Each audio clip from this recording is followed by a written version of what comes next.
부동산 거래의 위축세 속에 집값과 전셋값이 동반 하락하면서 전국적으로 전셋값이 계약 시점인 2년 전 시세 밑으로 하락한 지역들이 속출하고 있습니다. 이에 따라 만기가 끝난 뒤 전세금을 제때 돌려받지 못하는 역전세난의 우려도 커지며 대책 마련이 필요하다는 지적이 나오고 있습니다. 이승재 기자와 알아보겠습니다. 안녕하세요. 네, 안녕하세요. 네, 이 기자. 네. 이 전셋값이 어느 정도로 떨어진 겁니까? 네, 일단 한국감정원 자료에 따르면 전국 평균 아파트값 전셋값이 2년 전보다 2.67% 하락했습니다. 특히 울산광역시는 전셋값이 13.63%나 떨어지며 가장 큰 하락폭을 보였는데요. 울산 다음으로 경남이 11% 이상 떨어지며 뒤를 이었습니다. 조선업이 위축되면서 전세 수요가 감소한 반면 경남 일대 새 아파트 입주 물량이 증가하면서 전셋값 하락폭이 커진 것으로 분석됩니다.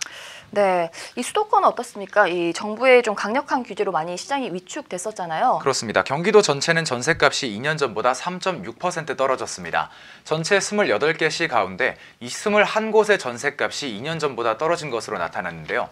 특히 안성, 안산, 오산, 평택 등은 낙폭이 10%를 훌쩍 넘겼습니다. 서울은 아직 2년 전보다 1.78% 높긴 하지만 규제 핵심 지역인 강남 4구는 2년 전보다 0.82% 떨어졌습니다. 네, 이 그래도 전셋값이 떨어지면 이 재계약할 때 그 좀 전셋값 부담이 좀 줄어드는 거 아닌가요? 그렇긴 한데요. 문제는 계약 만기 시 전세금을 받지 못할 수도 있다는 겁니다. 전셋값이 매매가와 크게 차이가 없을 때는 전세를 끼고 집을 사는 갭 투자를 하신 분들이 많은데요. 예를 들자면 매매가 5억 원에 전세 4억 5천만 원짜리 집이 있다고 하면 5천만 원을 대출받아서 집을 사는 구조였습니다.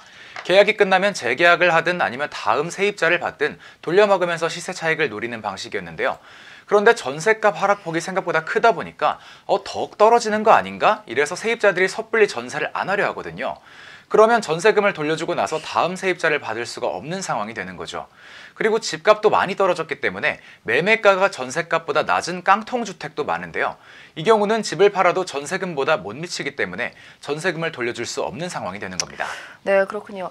그렇다면 이에 대한 정부의 방침은 어떻습니까? 네, 금융당국은 이에 조만간 올해 가계부채의 주요 리스크 요인 중 하나로 꼽히고 있는 깡통전세와 역전세난에 대한 실태 파악에 나설 방침입니다. 당국은 깡통전세 문제가 좀 더 심각해질 경우 역전세 대출을 해주거나 경매 유예기간을 연장하는 등의 방안도 내부적으로 검토 중인 것으로 알려졌습니다.